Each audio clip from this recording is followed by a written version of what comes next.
Welcome back to the Winter Growers Podcast. My guest today is Wolfgang Palme of Zinsenhof Research Farm, located west of Vienna at the 48th parallel in Austria. Wolfgang is a botanist, author, horticulturalist, and farmer, and he was born and raised in Vienna. The research farm has 3.7 acres under cultivation, and his discoveries with winter growing began as an accident 15 years ago with the trial of Asian greens, which were not commonly grown in Austria. It was a normal season trial, but the latest planting couldn't be harvested or documented in time due to an early winter. The trial was left out in the field, expecting the crop would perish from the cold of winter. But the plants didn't die, and this discovery kick-started new trials to test timings and harvests in December and beyond. The research farm went on to test more than 100 different crops for cold hardiness, and they developed detailed timetables for winter growing in Europe. Wolfgang has since written 2 books on winter cropping, and he also runs a project in Vienna called City Farm, where children and adults learn how to grow fresh food in their gardens or on their balconies year-round. Wolfgang is a passionate researcher and advocate for winter growing in Europe, and I appreciate his enthusiasm and expertise on the subject.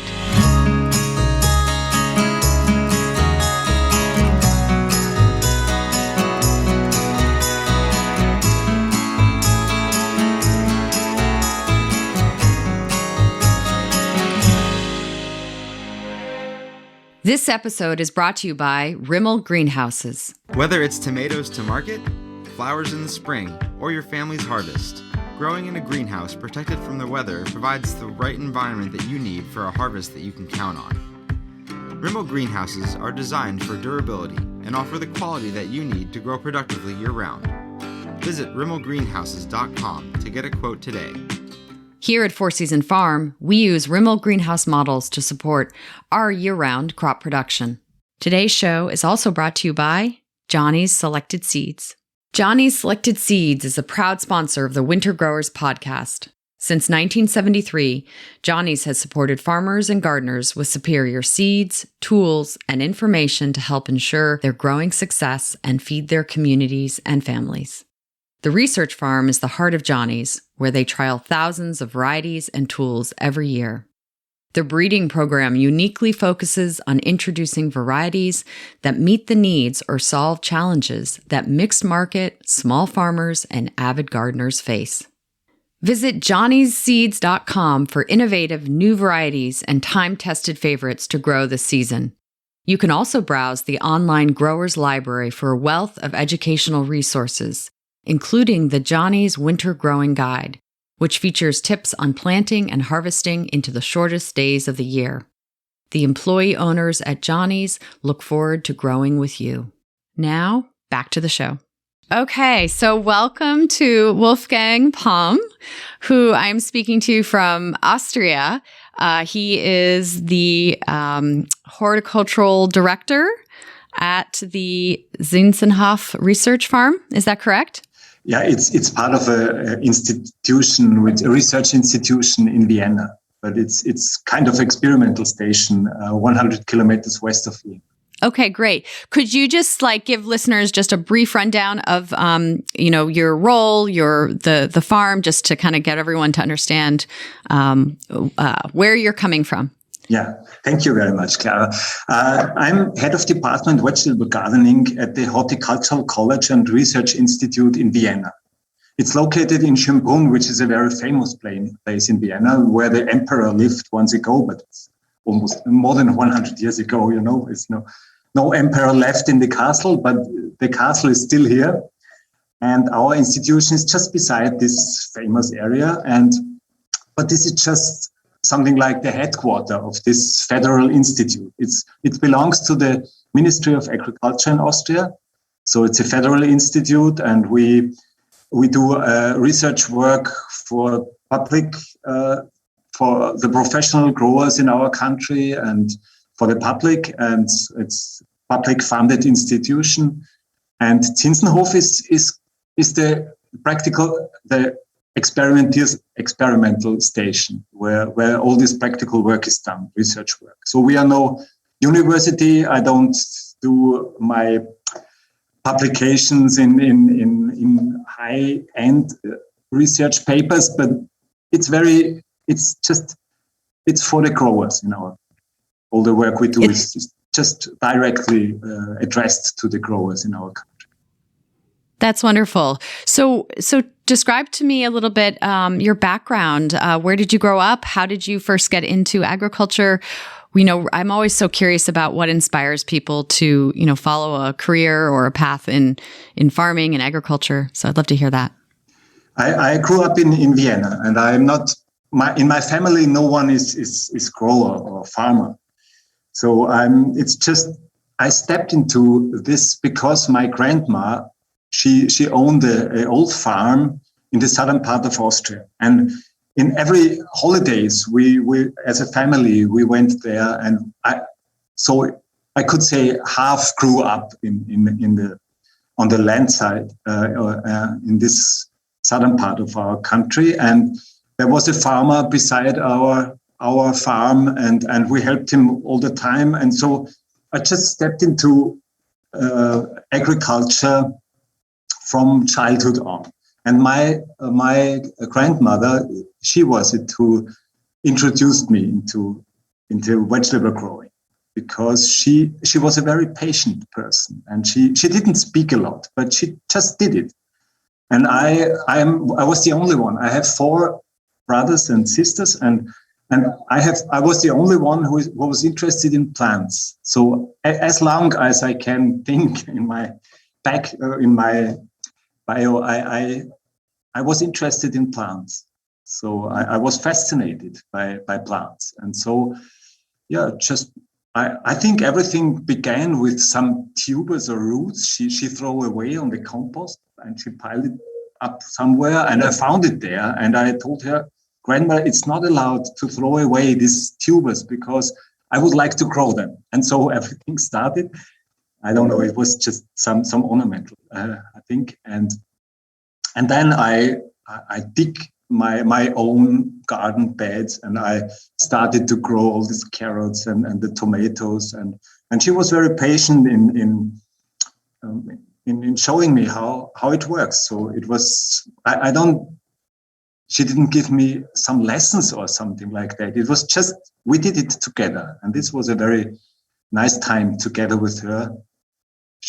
How did she learn? How did she learn to grow?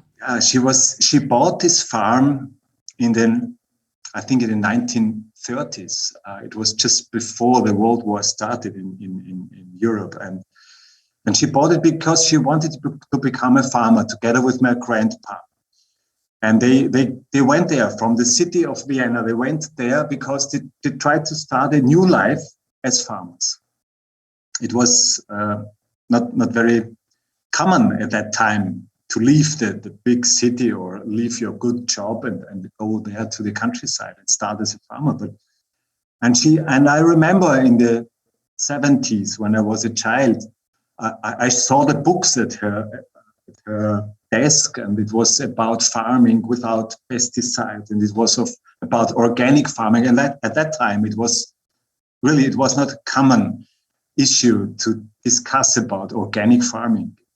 It was the time of the so-called Green Revolution, where everyone thought that's the big future if you can apply all these pesticides to your crops and get more and more yield and so on. And at that time, she took the other way. And that was, now, when I remember now, I think she was really ahead with this idea. She just taught it to me just in a very simple way, but it worked for all of my life. So you've always known how to grow, biologically or organically from a young age then too. Yes, this was the only way she did it. So it was, for me, it was the only way how you could grow. But it was also, it was hard work, because we had to dig around, and something we had to, even in the holidays, we had to harvest 2 rows of potatoes before we could start in the day. It was not always fun, of course, but sometimes it was very hard work. And then you went to school to study agriculture after that, right? And what I guess what I'm curious about is, does Austria have a robust program that allows you to study agriculture so that if you want to pursue a career, it gives you those opportunities? I went to a normal school then. As all the school, until the last exam, I went to a public school. It was no agricultural school. But afterwards, I went to the University of Agriculture in Vienna, and then I started to study agriculture. But it was no special education in school. But there is the institution I'm working for. It's also a college. So students come to our place when they are 15 or 14 or 15 years old, and then they learn for 5 years how to. They are taught in horticulture, and they get not only vegetable growing but also ornamentals or landscaping or something like that. And then they make their last exam, and then they are skilled as horticultural engineers, or how to call it in English, and then this is a special type of school we have in Austria. It's no university. It's not just learning horticulture. It's something between. So I think it's a good system because they are young when they leave our school and they have time to make their own experiences, but they are very well educated in horticulture. And this, I think, and the same type of school, it is in the general issues of agriculture. There are different schools they work in the same way as ours all over the country. So I think it's an interesting system. Yeah. And so how did you decide for yourself to pursue, more academic studies as opposed to becoming a farmer? What was that? How, what sort of helped you to decide one versus the other? The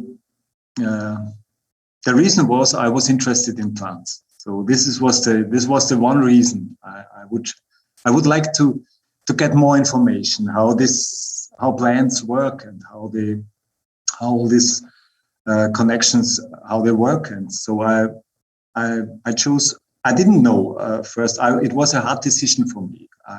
I thought about becoming an artist or becoming a teacher or becoming something. I don't know what else. It was a hard decision, but then I went to the University of Agriculture because it was because of the plants. I was really fascinated of.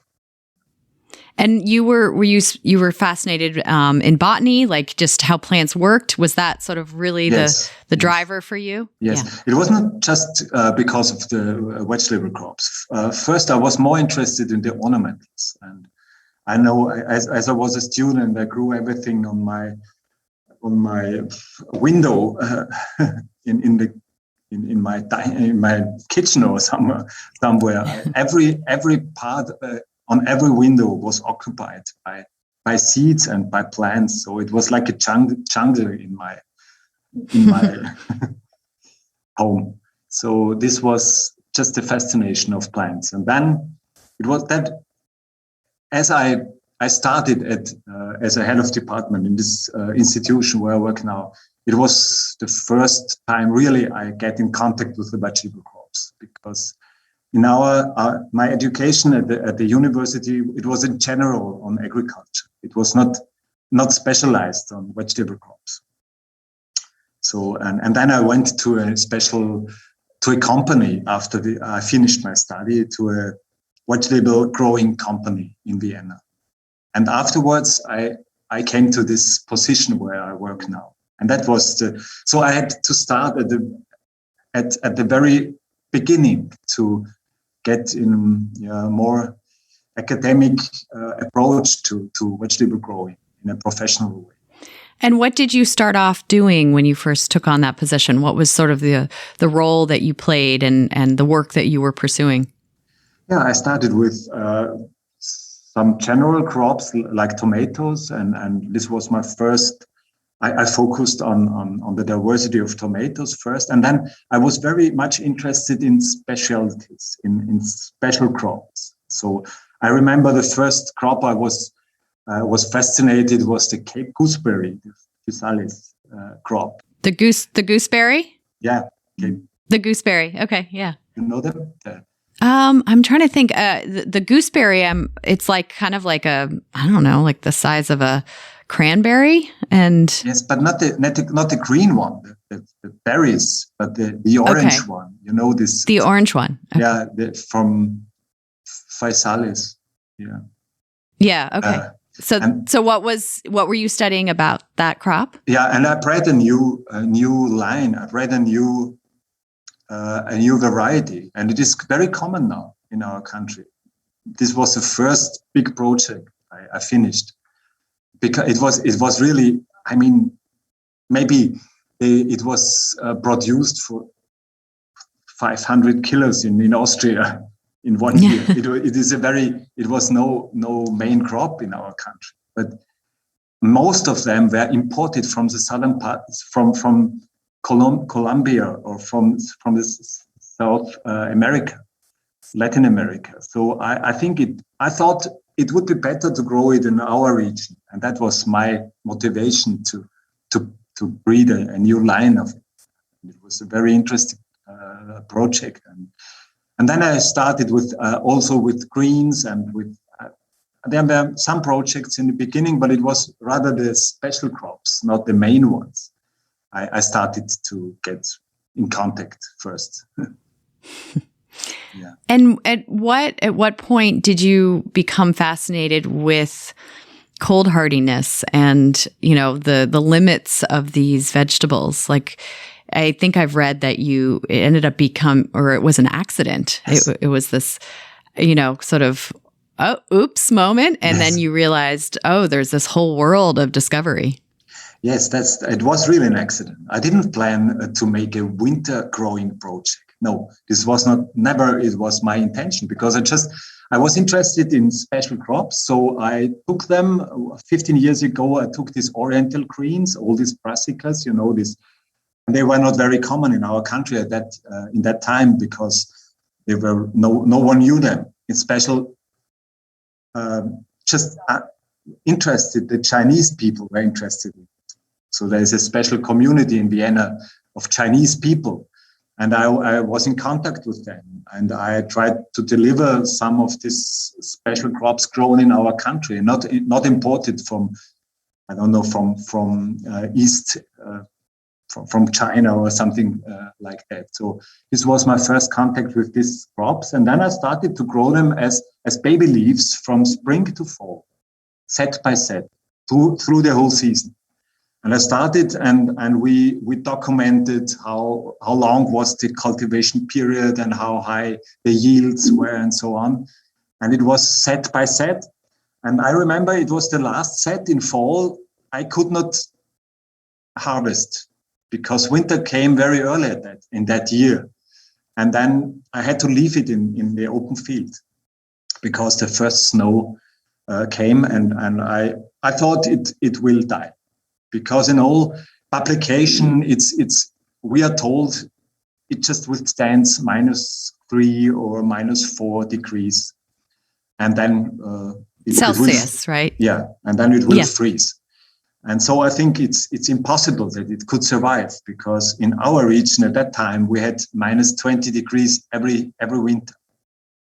And then I realized it didn't die, it survived. And that was my first moment I was very astonished, because I thought it couldn't be real, because I thought if it is published, then it should do like this, And I think these crops, they have never read the publications and all these scientific papers. I'm sure they have never. Because otherwise they should know they had to die, but they didn't. So that was our first accident, and then we started to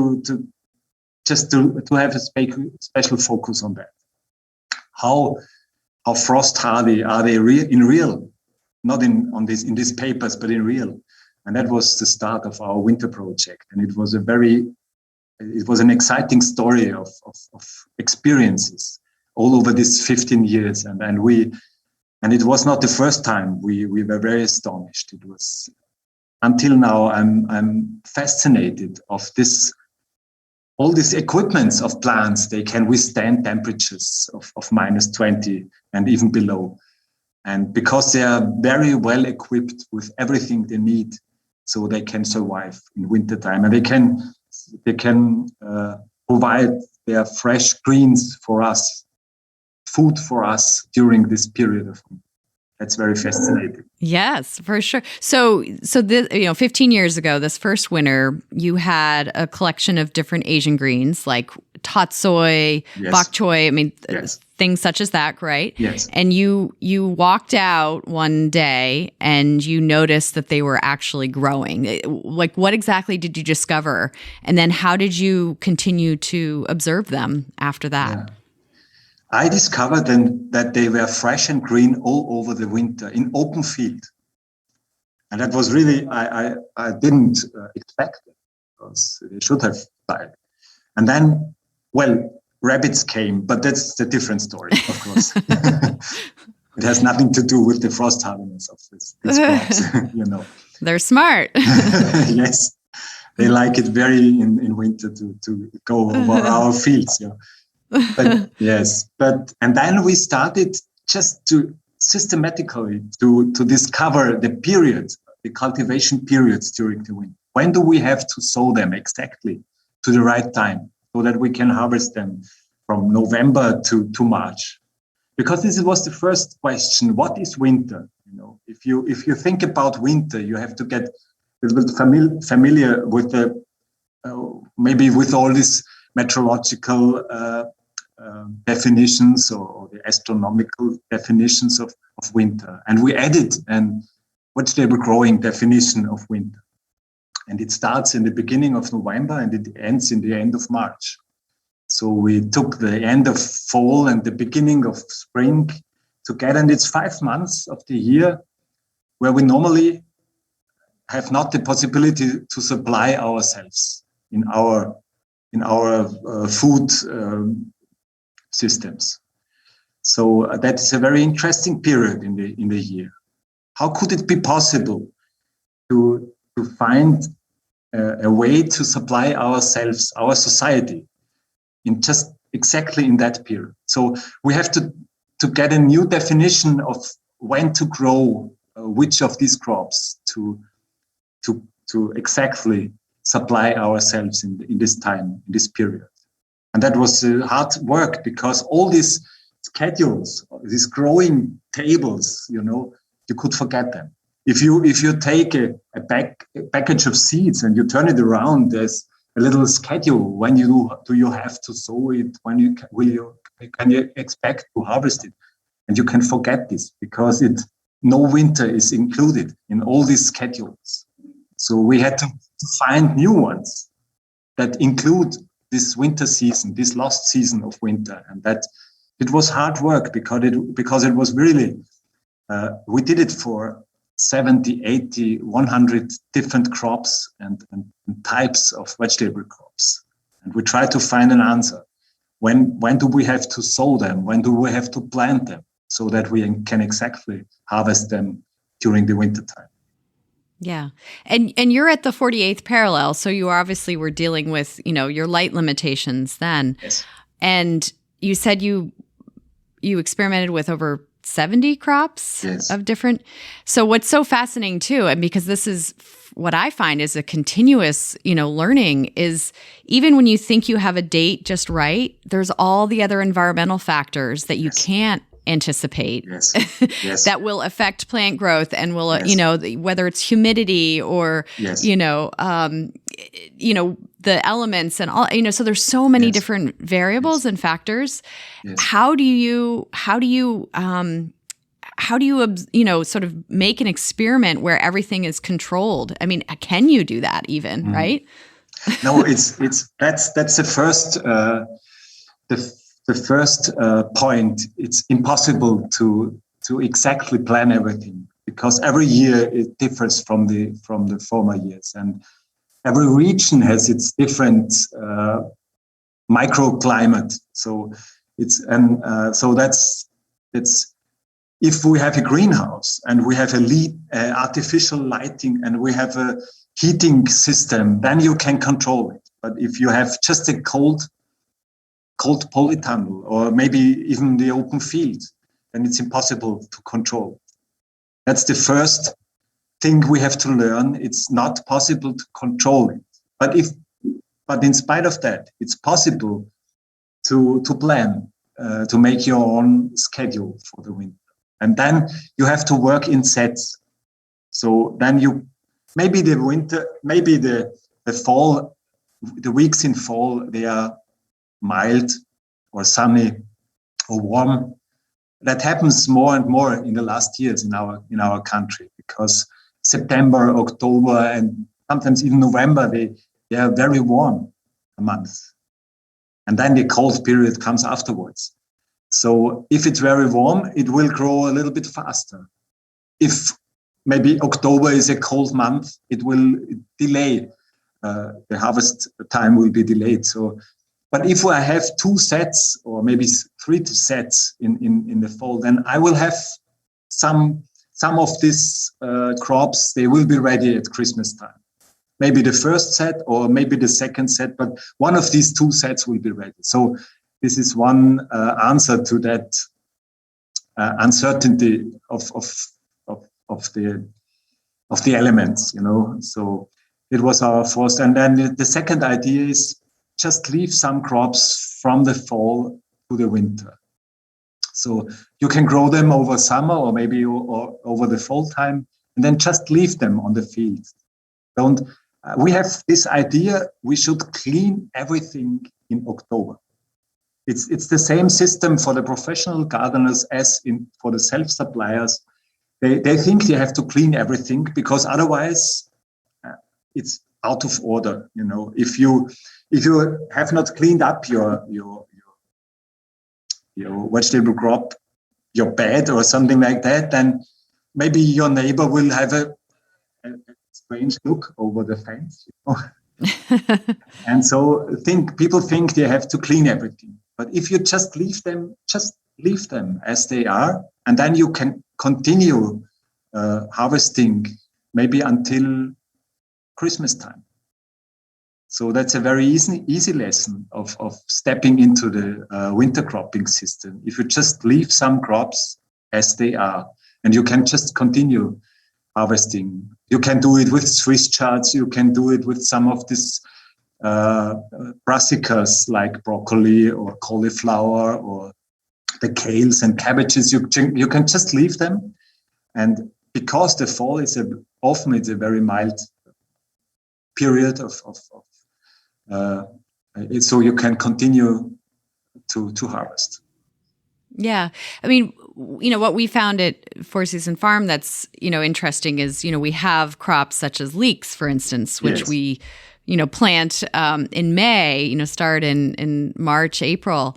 And then they are protected, at least for us, with a movable high tunnel. Yes. And then we're harvesting them all the way through. I mean, I think we've harvested them as long as, early April to May even, where they're still in the ground. Yeah. So it's fascinating to look at a crop like that that's been there, almost a year. Yes. And then you have things like our curly kale that will start at the end of July. Yes. And then and then the spinach would be September, and then, arugula could be into October. So that, all the different time spans. And, some crops, if you had them old, they wouldn't actually winter over well for us. So you have to really determine at what growth stage are they going to be, able to deal with the elements, and then they're going to taste good and look good too.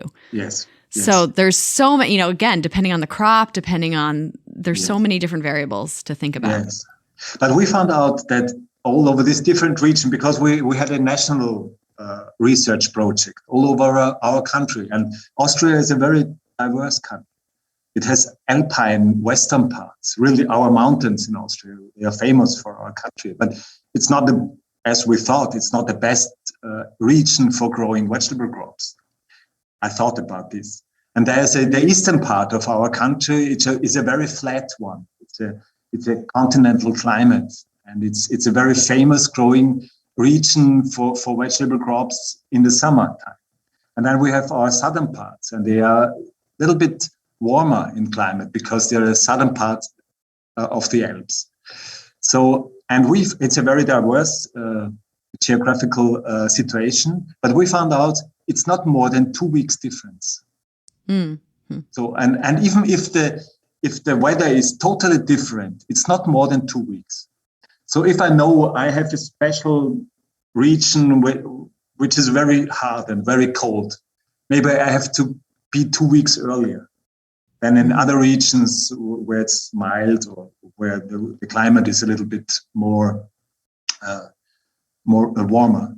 So that's not that big difference. So you have to learn about your own region, about your own experiences. It's not possible to say to everyone, just do it the same way as we do it. So we had this project, and then we grow at the same time all these different farmers. There were 7 farmers all over our country and 3 research institutes. And we chose 3 crops. We chose the salads, lettuces, we chose the radish, and the carrots and so. And then we started to sow them all in the same week. And then we found out some parts were faster, they grew faster, and in some parts it was a little bit slower. And the next year, in these slower growing regions, they started 10 days earlier. And then we had the same date of harvesting all over the different locations. So, and then we found out the western part of our country, it was alpine. It's a very cold part, but it's a very sunny one. And that's the one that's a good situation for vegetable crops if they grow in a sunny region, because our eastern parts are rather foggy or it's a cloudy weather in autumn, in fall or in November, December. So and then suddenly the plants, they don't grow anything. There's no growth if it's too foggy or too cloudy. So the western parts are even privileged in their growing. They grew faster, the crops, so it's cold. And then we thought about that, and we found out it's not the cold temperature. It's not the first question of growing. We always think about freezing if we think about wintertime. We think of snow and freezing and deep temperatures and so.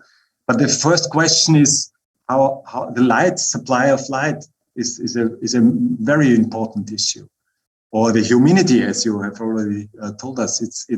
That's a very big issue. If in a very foggy region, it's a dangerous situation because the crops, they could start to get problems with fungi diseases and so on. So this is more threatening for the crops than the cold temperatures. It's not the big issue of cold temperatures.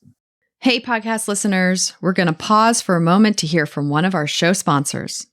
Today's episode of the Winter Growers Podcast is brought to you by Tunnel Vision Hoops.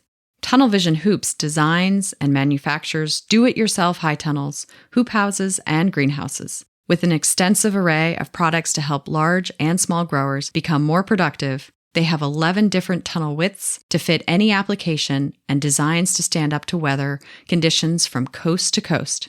Tunnel Vision is also a national distributor of parts and accessories needed to build, maintain, or upgrade an existing tunnel or hoop house. Check out their Tunnel Vision Hoops YouTube channel for instructional how-to videos to help build a great high tunnel or hoop house. Here at Four Season Farm, we have 2 movable high tunnels made by Tunnel Vision Hoops, and they are definitely my favorites. To learn more, visit their website at tunnelvisionhoops.com. Today's show is also brought to you by Growing for Market magazine. Which crops will pay back your investment in a hoop house or greenhouse? How does managing a greenhouse through the winter differ from summer growing? and which crops can just be overwintered in the field. Learn all that and more by subscribing to Growing for Market magazine. The writers are farmers, not journalists. They won't tell you how to grow, they'll tell you how they grow, so you can decide what works for your farm.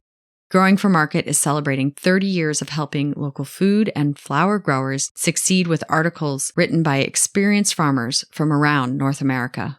Since 1992, Growing for Market is by farmers, for farmers. Plus, subscriptions start at only $30 per year.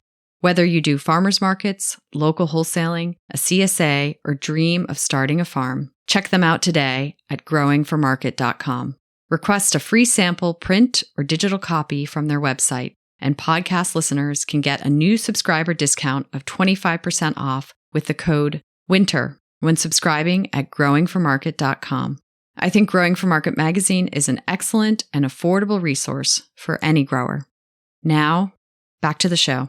So with all these experiments with the 7 farms that you did, what was being done with protection, say a polytunnel versus row covers? How were you sort of controlling for that and making sure that you had similar protection, or was it all just out in the open? No, we had some crops in the open field, like the carrots and the bunching onions. And then we had some crops in the cold polytunnels, like these lettuces and radish. So, and then we found out this is the 2 parts of all the crops. You can divide them in 2 parts. The one that can grow in the open field, because they are so frost hardy that they can even withstand these outdoor conditions. And then there are some, the special gardening types, like the fresh crops as radish and some of these herbs and so on. They need a cover, not because it's so cold, because it's almost the same temperatures in an unheated polytunnel than in the open field. There's not very much difference during the night if it's really cold. Yeah. But they have this protection against rain and snow.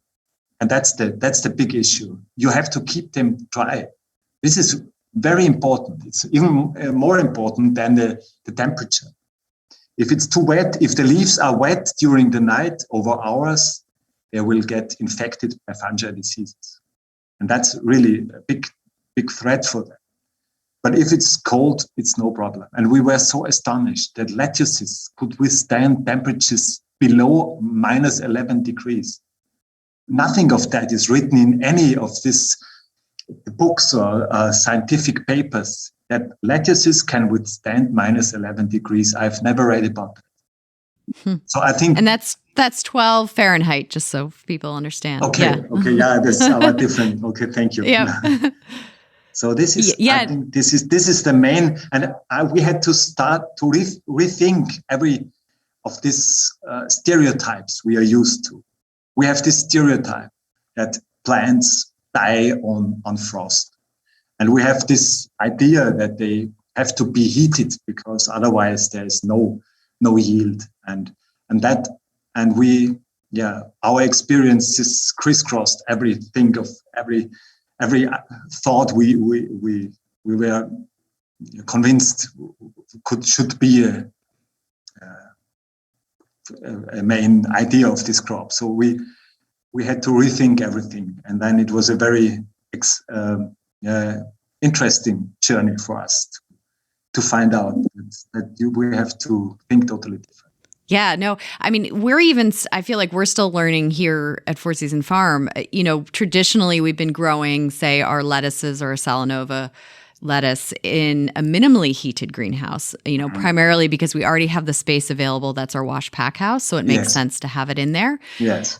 And we can harvest it whenever we want. Yes. So that's another, important point, at least from a production perspective. Yeah. But I had a bunch of Salanova in an unheated tunnel because the heater in the tunnel died in the fall. And it looks like we're doing this with no heat. And I have just been blown away by the resilience of that lettuce. I mean, we've been down, to 5 degrees Fahrenheit, which would be, what is that? That's pretty cold. That's Minus like 20? -15, Celsius for you. And it's been able to come back once it warms up in the next day, and it's perfectly good, harvestable. Okay. So it's just, like we are still learning, because, you are in this place of wanting to be cautious. Yes. You don't want to lose your your crop. And then you realize, actually they're more resilient than you think. And I feel like we're all learning that still. So. And I went to the university, and I tried to get these books and publications to get an idea how it works in the tissues and the cells of the plant. How does it work there? How do plants withstand these temperatures, this freezing?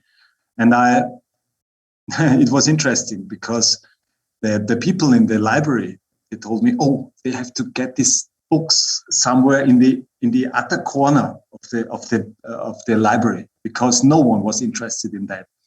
And I had to wait for hours until they managed to find these books there. And then I noticed that it was up in the 1950s, where everything was explored. All these stress points in the plant, like drought or heat or frost, and how does it work in the plant?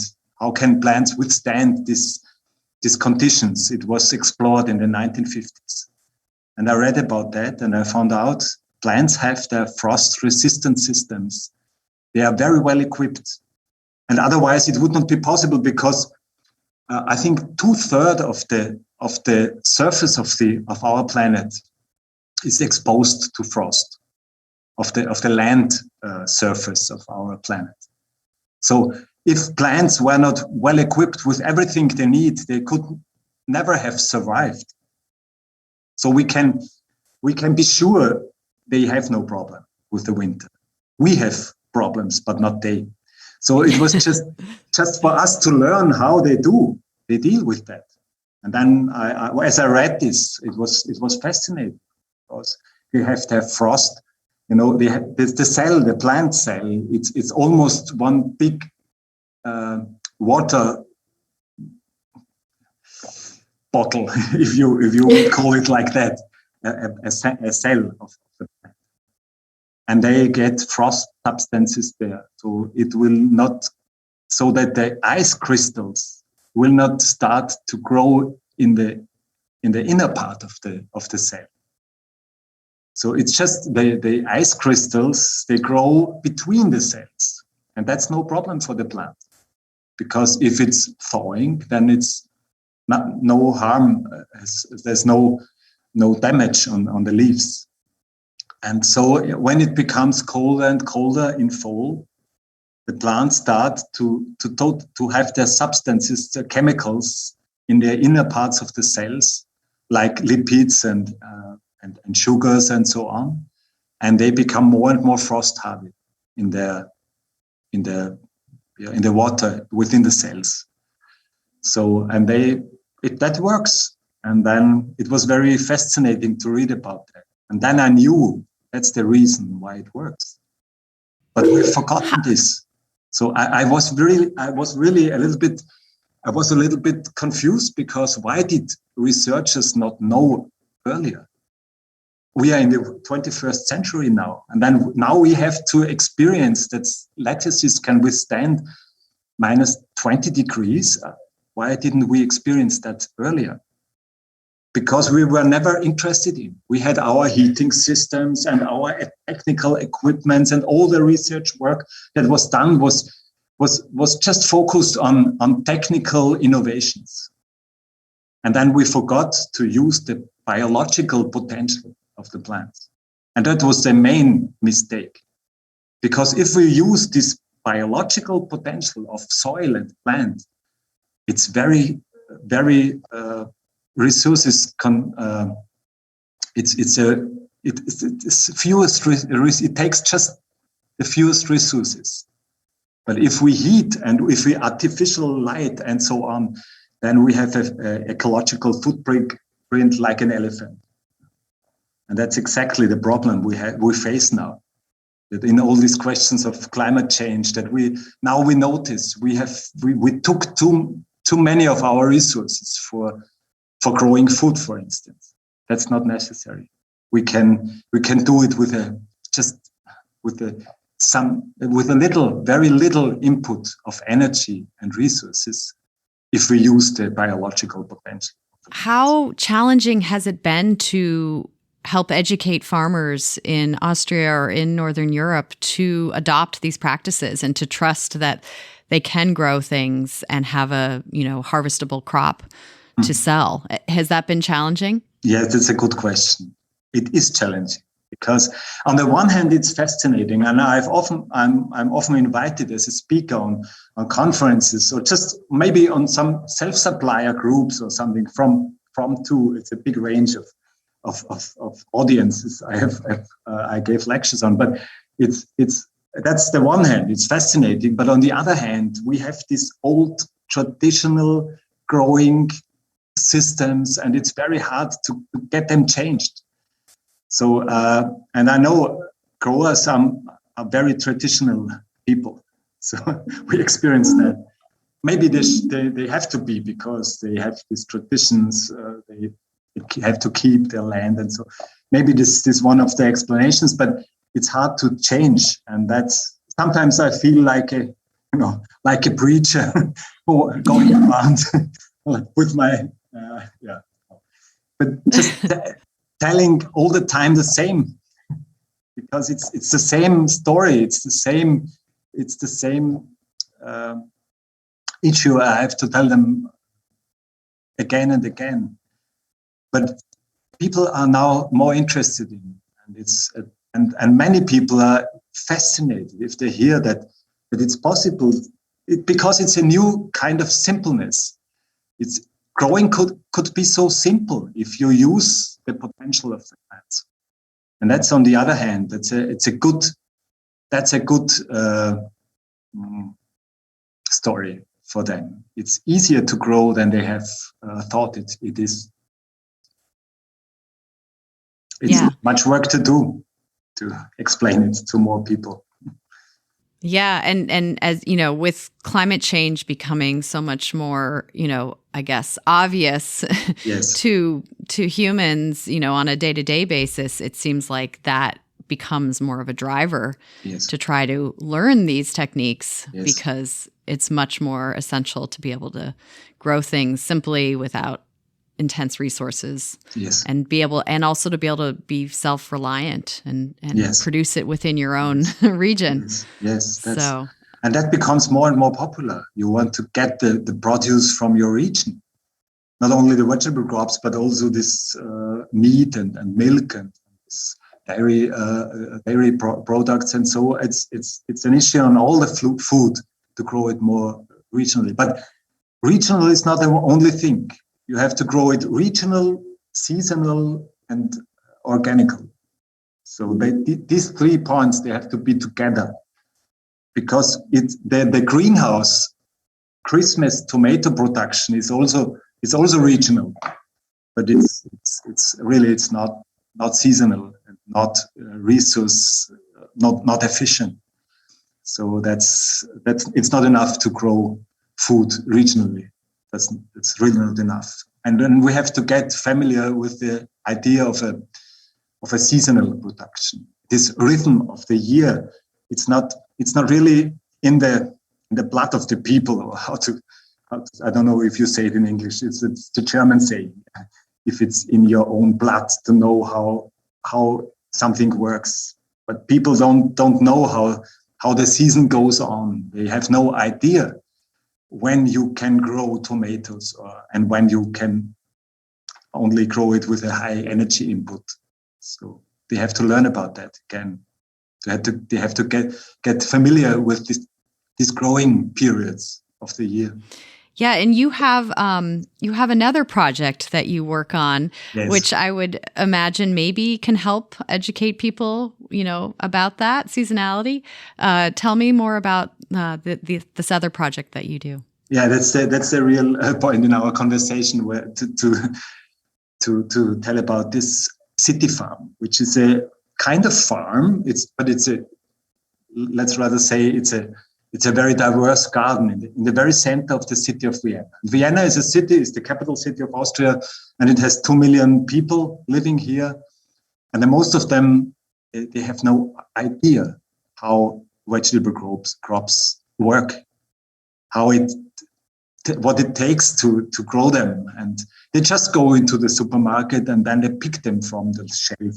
This is the only thing they horticulturally they do if they pick it out of the shelf, But the story, how it grew and how it came to that point, they are not familiar with.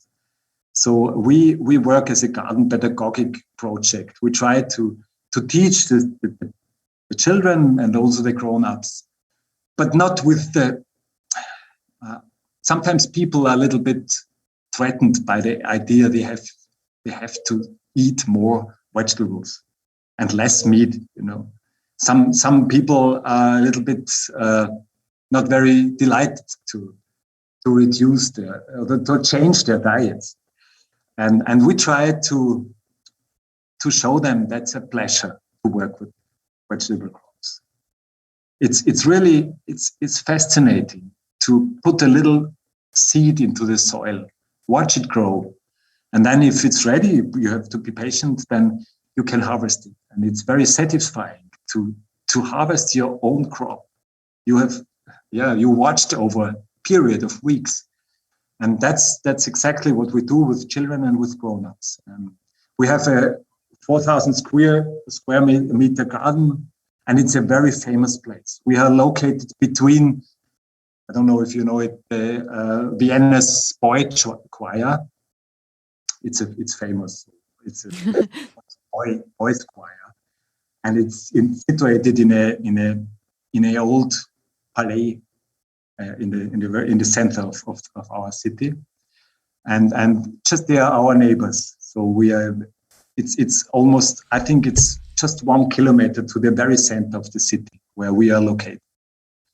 And it's the best place that people can come with the metro. They come to our place with public transportation, and then they enter to the garden, and they enter a totally different world because they have to do it on their own. They have to work. They have to put their fingers into the soil. They have to. They watch all these animals in the soil, and it's a big story of life, and we teach them to do it on their own and to learn about it and to understand all these connections between soil and plant and us humans. So we belong together. We belong to this system as humans. We are not separated. And most of our people, they are in rooms, they are before their laptop all the day, and they lost their contact to the very roots of our life. And then we try to teach them again how they can get into contact with their own roots. And it's a satisfying work, and I do it beside my official work. It's just I do it for free because I'm really convinced it's necessary for our society. If children learn about that, as I did from my grandma, but this was a different situation. Many children have not these possibilities when they live in this city. So when they learn it as children, they will never forget it. Maybe they will forget it for some years, but later it will come up again if they found their own families or something like that. Then they will remember how it was when they were children and grew their own crops, and they enjoyed it. And so I think it's about joy, growing with joy. That's the main heart opener for coming in contact with the history of our food again. Yeah, no, I love that. I love the idea of, the vegetable that you produce is just the reward, yes. Right? It's not about sort of getting to there. It's about the process and how you get there. And then if you get this amazing carrot at the end, then you're just, it's even more joyful. Yeah. And it's more tasty if you have grown it on your own. Yep. I'm sure. So one other part I love about your story is, you've written many books, about winter growing, and I believe your wife, she translated my dad's The Winter Harvest Handbook, correct, into German. Yes. And so talk to me just like about the connections of sort of finding this information, maybe in the States, but knowing that it's always been around and how it sort of like jumps across the pond. And then, you take it on and then hopefully the next generation does. I just love sort of like how this information gets shared and transferred. Yes. Yeah. Do you have anything to share about that? Yes. It was, as I told you, it was the story when everything began. But some years later, one day, one of my friends, he told me there is a book in English. It's written by Eliot. And I've never heard about him, but he told me it's called Winter Harvest Handbook. And as I heard this title, I was electrified. How do you call it? I was electrified. Electrified, yeah.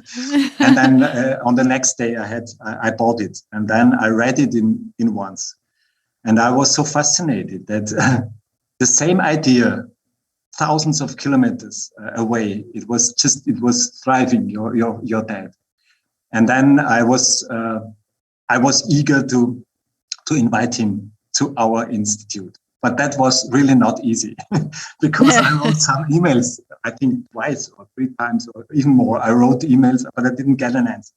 And so I was a little bit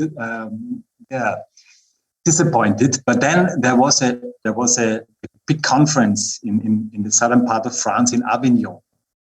And I got the invitation to that conference. And then I read his name on the key lecturer list, And I know this is my opportunity. And I wrote him, I said, I saw your name on the list of the keynote speakers. And Avignon is not very far away from Austria. It's not really far.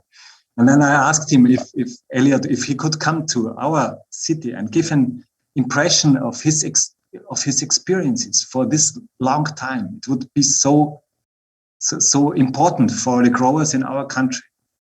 And he told me, maybe from Avignon he could come to Innsbruck, which is the very western part of Austria. It's something in between southern France and Vienna. And I told him, if you are already in Innsbruck, you could come to Vienna. It's not so far, because I knew if he would come to Vienna, I could invite the people, because many of the people still live in the eastern part.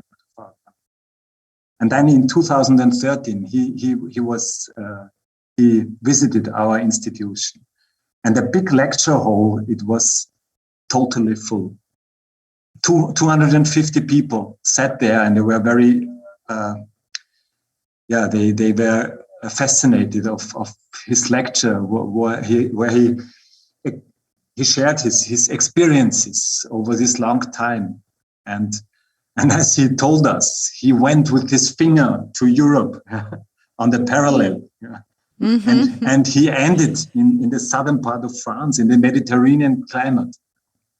That was the time when he was, this idea, it's the same supply of light you have there. It's the same day length as we have in, of course, we have this Gulf Stream, so we are a little bit privileged in Europe. But you have the same light. And then I thought, 44th parallel. It's almost Africa, in our height. We are quite north, 4 parallels north. But in spite of that, and then we had these discussions with a big publishing publisher, and he said if they would publish a book on the translation. And my wife is translator for English, and that was the time when we decided she could translate everything. And she also translated the lecture Eliot gave, and it was I never forget this day, this special day when we learned to know each other, and then when he personally shared his experiences. And I think that's just an example how, as you said before, this sharing the experiences, this sharing of stories, but also of the joy in doing what you do. This is so important because we need to encourage each other to go your own way, but not just as a singular, as a one person, but you have to go your own way, but you can share your experiences and you can motivate others, and you can encourage others to step forward. And that's really, I like, as you told me, I like to go together with other colleagues or people to share their experiences and to encourage each other to go further. Yes. Yeah, definitely. No, it's so great. I love all the different connections with winter growing. It really is incredible. So, and Elliot shares his warm regards to you today. So he was very excited greetings to hear that I was going to be speaking with you. So, yeah. Greetings to him, please. Of course. Yeah.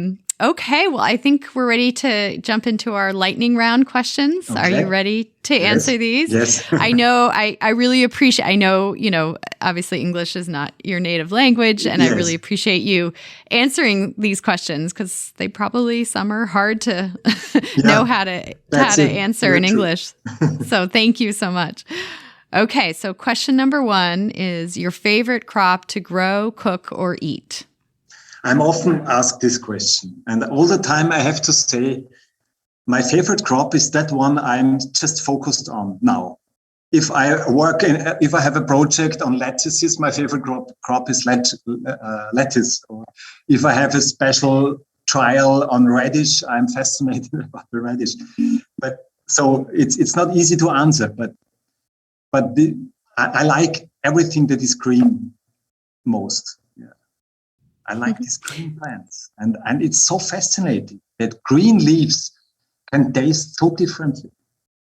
Isn't it fascinating that everything is green, but they are so, if you think on these oriental greens, this spicy green in the snow, for instance, and then compare it to a watercress, or compare it to the mild types of a Salanova or something like that.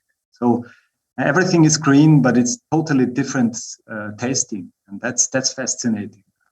And I like a pot of salad. I like all over the year, and especially now. And then if we sit as a family around our table at the Christmas time, and then you can offer a big bowl of lettuce.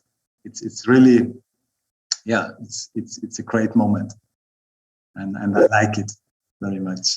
And cooking is not my favorite, but to do the salad, I'm a master of salads. Yeah. At home, I have to care for the salad. This is my job. Well, I would love to have one of your salads sometime. It sounds delicious. What gets you up in the morning? It's the curiosity. Maybe it's because I have no problem to go to my work.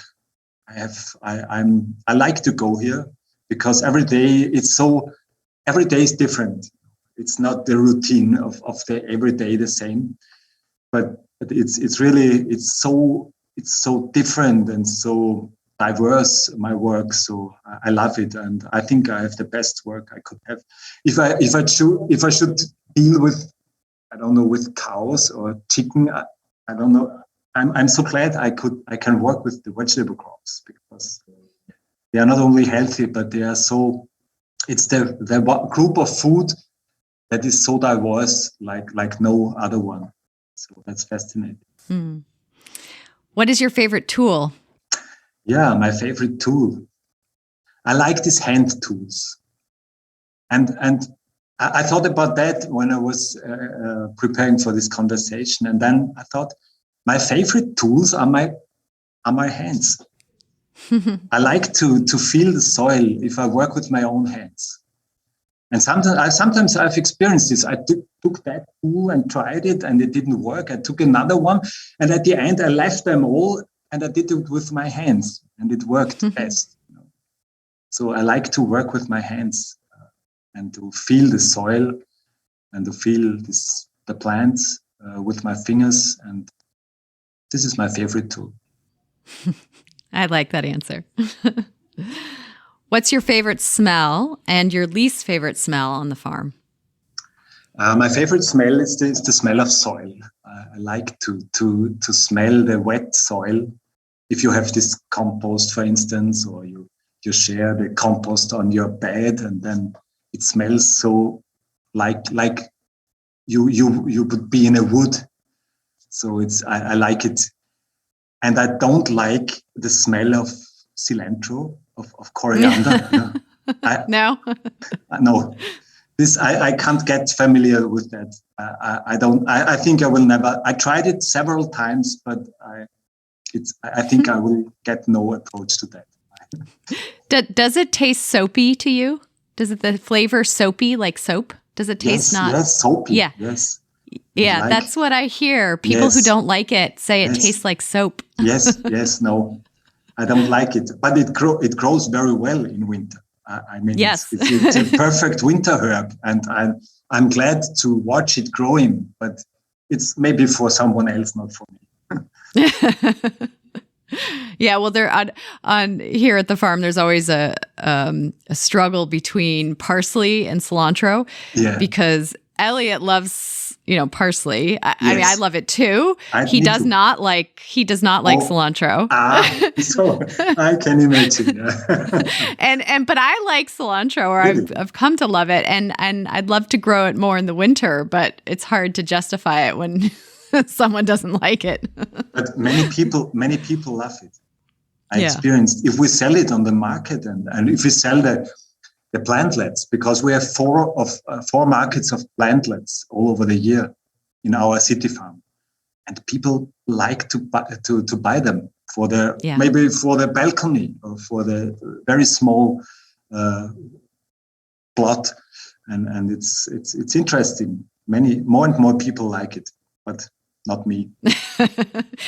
You and Elliot, you don't like it. We too. Maybe we are the last ones. I don't know.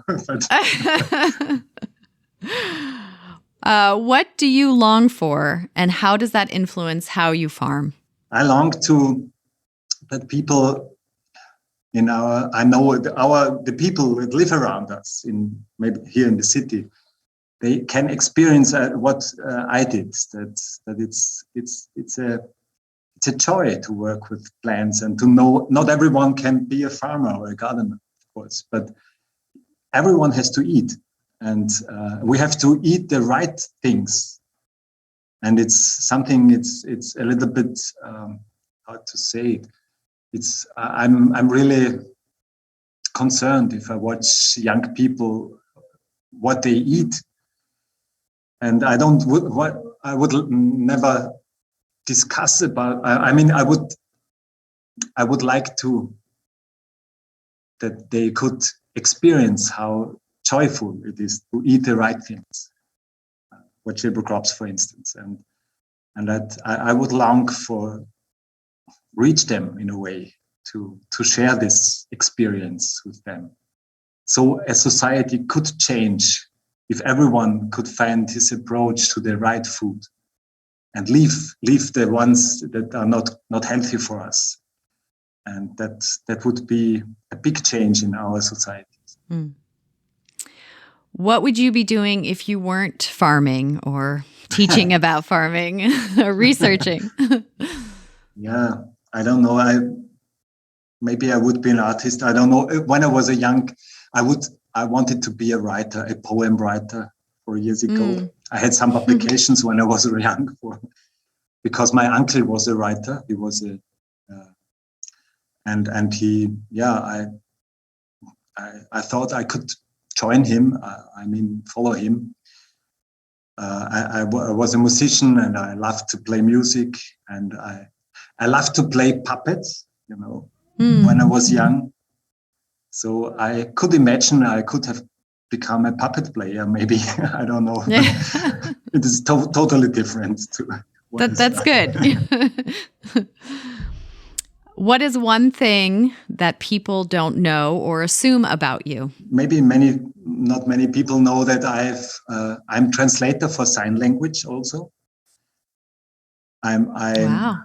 I'm member of a free church in Austria, here in Vienna. And my job is to translate for the deaf people in our church. So I'm the only one, so I have to translate all of our Sunday service, which goes over almost 2 hours. So it's a big job every Sunday. But I like to do it. It's a fascinating language. And it's, I think not many people know that this is a totally different job I have in my life. How did you learn sign language? I just learned it from friends. I've never made any certificate on that. I've never studied a lesson on that. It's just I learned it from the friends, and then I practice it. And that's it. If you practice, then as in every language, then you get more and more skills, more and more trained. And you don't have to be afraid to practice it. Yeah, well, even more reason why your favorite tool is your hands. Yeah, maybe. Yeah, that's interesting. Who is an inspiring farmer or land steward that you'd want to have as a dinner guest, either living or deceased? I would like to meet my grandma again. Because she died almost 20 years ago. And that was the time when I just was started with my projects and so, and I missed something. I would like to ask her about her history. I didn't know exactly. So because I was a little bit too young, and then I would like to discuss with her many issues about growing vegetable crops. It's too late now, but. Yeah, no, that's why we have to rely on our memories. Yes. Yeah. But this is really in our societies. The grandmothers, they are missing. The grandmothers that know about growing food, they are missing. So we have to train them again, all the people. So when they become grandmothers or fathers, they have something to teach to their children, to their grandchildren. So that we, as a society, we can again be trained again as a whole society. So we are missing this grandmas. If you could change one thing about the world, what would it be? I would change all that happened, that we lost the paradise, because if we could have stayed there, it would be maybe easier to grow vegetable crops, because there are some exhausting issues too. If we have to grow our own food, it's not always easy. So there are disappointing times or experiences we do, and it would have been great if all this have never begun when we thought about our own profit, our own egoism of everything began at that time, and if we could drop that and be again thankful and again part of this paradise as it was thought to be by a very good creator. I would love to be at that stage again, but yeah. But that's the thing. It's in my opinion, it's very important to get in contact with the one who has the idea to all of that, and that's very important for me, to be in contact with him, who had the idea about plants, for instance, for us.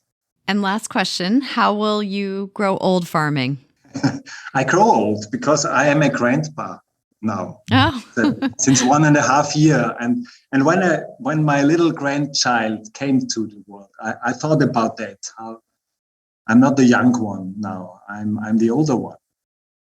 And I would love to grow old and with all this, my grandchildren around me, and maybe there are some of my grandchildren who will be gardeners or farmers. because my children, I have 4 children, but none of them is a farmer. It's become a farmer.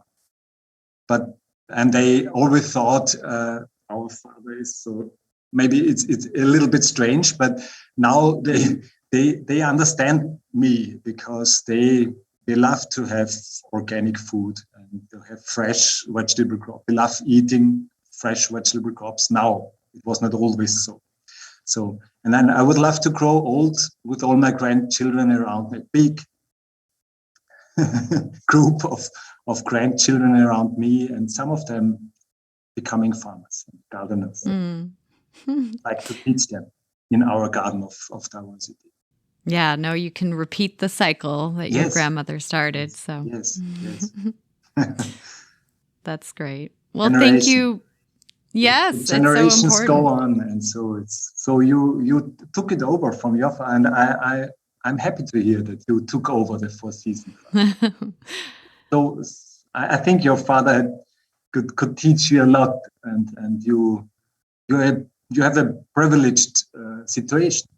You can learn from. I don't know how it developed in your case.